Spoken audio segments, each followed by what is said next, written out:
Daniel अध्याय 7।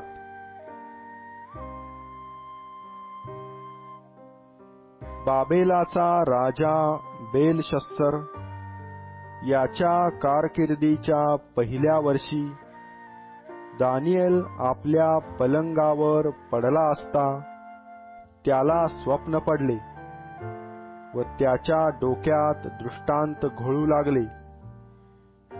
मग त्याने ते स्वप्न लिहून काढिले व त्याचे सार कथन केले। दानिएलाने म्हटले, मी रात्री दृष्टांतात पाहिले तो चारही दिशांचे वारे महासागरावर सुटले आणि भिन्न भिन्न अशी 4 मोठाली श्वापदे समुद्रातून बाहेर निघाली। पहिले सिंहासारखे असून त्यास गरुडाचे पंख होते। मी पाहत असता त्याचे पंख उपटून त्याला जमिनीवरून उचलण्यात आले। त्याला मानवाप्रमाणे 2 पायांवर उभे केले। त्यास मानवाचे हृदय दिले। मी आणखी पाहिले की दुसरे एक श्वापद अस्वलासारखे होते। ते एक अंग वर करून उभे राहिले। त्याने आपल्या तोंडात आपल्या दातांमध्ये 3 फासोळ्या धरिल्या होत्या। लोक त्यास म्हणाले, उठ, पुष्कळ मांस खा। यानंतर मी पाहिले तो आणखी एक श्वापद चित्त्यासारखे दिसले। त्याच्या पाठीवर पक्षाचे 4 पंख होते। त्या श्वापदास 4 शिरेही होती। त्यास अधिकार दिला होता। यानंतर मी रात्रीच्या दृष्टांतात पाहिले तो पहा, एक 4थे श्वापद विक्राळ, भयानक व अतिशयित बळकट असे होते। त्याला मोठाले लोखंडी दात होते। ते सर्व काही चावून त्याचा चुरा करी व उरलेले आपल्या पायांखाली तुडवी। ते अगोदरच्या सर्व श्वापदांहून भिन्न होते आणि त्याला 10 शिंगे होती।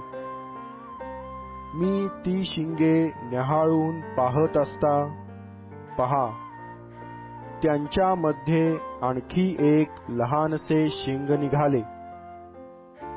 त्याच्यामुळे अगोदरच्या शिंगांपैकी 3 समूळ उपटली गेली आणि त्या शिंगाला मनुष्याच्या डोळ्यांसारखे डोळे होते व त्याला मोठमोठ्या गोष्टी बोलणारे तोंड होते। मी पाहत असता आसने मांडण्यात आली आणि एक पुराण पुरुष आसनारूढ झाला। त्याचा पेहराव बर्फासारखा पांढरा होता। त्याच्या डोक्याचे केस स्वच्छ लोकरीसारखे होते।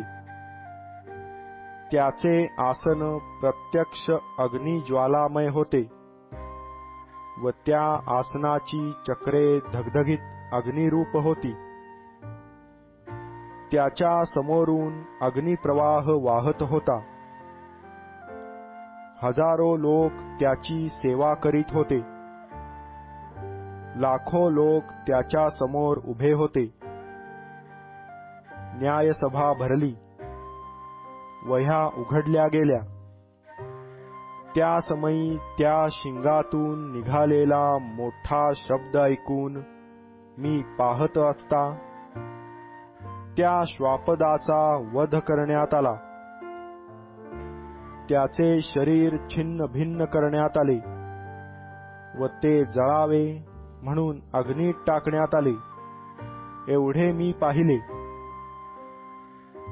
इतर श्वापदांविषयी म्हणाल तर त्यांचा अधिकार हरण करण्यात आला। तरी काही मुदतीपर्यंत काही काळ पावेतो त्यांचा प्राण वाचविण्यात आला.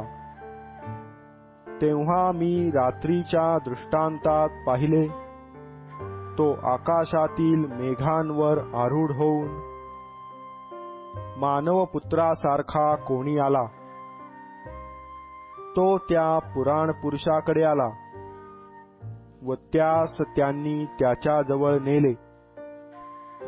सर्व लोक, सर्व राष्ट्रे व सर्व भाषा बोलणारे लोक यांनी त्याची सेवा करावी म्हणून त्यास प्रभुत्व, वैभव व राज्य ही दिली.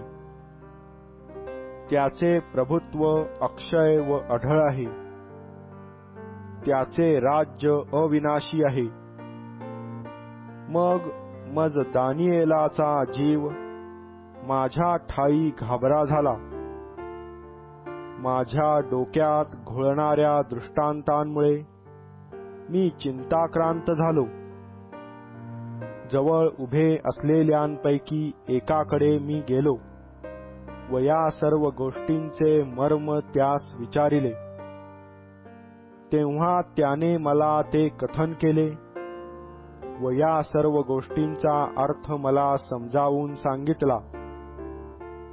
ती मोठाली 4 श्वापदे पृथ्वीवर उदयास येणारे 4 राजे होत. तथापि परात्पर देवाचे जे पवित्र जन, त्यास राज्य प्राप्त होईल. ते राज्य सर्व काळ युगानुयुग त्यांच्या ताब्यात राहील. मग ते 4थे श्वापद, जे इतरांहून भिन्न असून अति विक्राळ होते,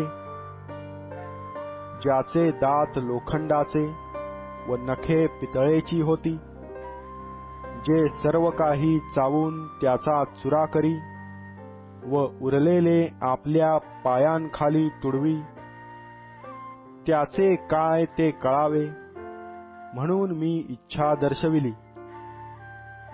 त्याच्या डोक्याला 10 शिंगे असून आणखी 1 शिंग निघाले. त्यामुळे 3 शिंगे उपटून पडली. ह्या शिंगाला डोळे व मोठमोठ्या गोष्टी बोलणारे तोंड असून ते आपल्या बरोबरच्या इतर शिंगांहून लठ्ठ दिसत होते. या सगळ्यांचे मर्म काय ते कळावे म्हणून मी इच्छा दर्शविली. मी पाहिले, तो त्या शिंगाने पवित्र जनांबरोबर युद्ध केले व त्याचे त्याजवर प्राबल्य झाले. शेवटी पुराण पुरुष आला. तेव्हा परात्पर देवाच्या पवित्र जनास न्याय मिळाला आणि त्या पवित्र जनास राज्याचे स्वामित्व मिळण्याचा समय आला. याचेही मर्म कळावे म्हणून मी इच्छा दर्शविली. त्याने सांगितले की 4थे श्वापद हे पृथ्वीवर 4थे राज्य होईल. ते इतर राज्यांहून भिन्न होईल. ते सर्व पृथ्वीला ग्रासून टाकील, तिचे तुडवून चूर्ण करील. आता 10 शिंगांविषयी विचारशील तर त्या राज्यातून 10 राजे निघतील व त्यानंतर आणखी 1 राजा निघेल. तो त्या पूर्वीच्या राजांहून भिन्न असून 3 राजास पादाक्रांत करील. तो परात्पर देवाविरुद्ध गोष्टी बोलेल आणि परात्पर देवाच्या पवित्र जनास जेर करील. तो नेमिलेल्या सणात व घालून दिलेल्या शिस्तीत बदल करावयास पाहिल. 1 काळ, 2 काळ व अर्धा काळपर्यंत ते त्याच्या कब्जात राहतील. पण न्यायसभा भरेल. त्याचे प्रभुत्व काढून घेतील. त्याचा नाश करीतील व त्याचा कायमचा नायनाट करीतील. राज्य, प्रभुत्व व संपूर्ण आकाशाखालील राज्यांचे वैभव ही परात्पर देवाची प्रजा, जे पवित्र जन यास देण्यात येतील. त्याचे राज्य सनातन आहे. सर्व सत्ताधीश त्याची सेवा करीतील, त्याचे अंकित होतील. या गोष्टीचे कथन येथे संपले. मी दानिएल ह्या कल्पनांनी व्याकुळ झालो आणि माझी मुद्रा पालटली.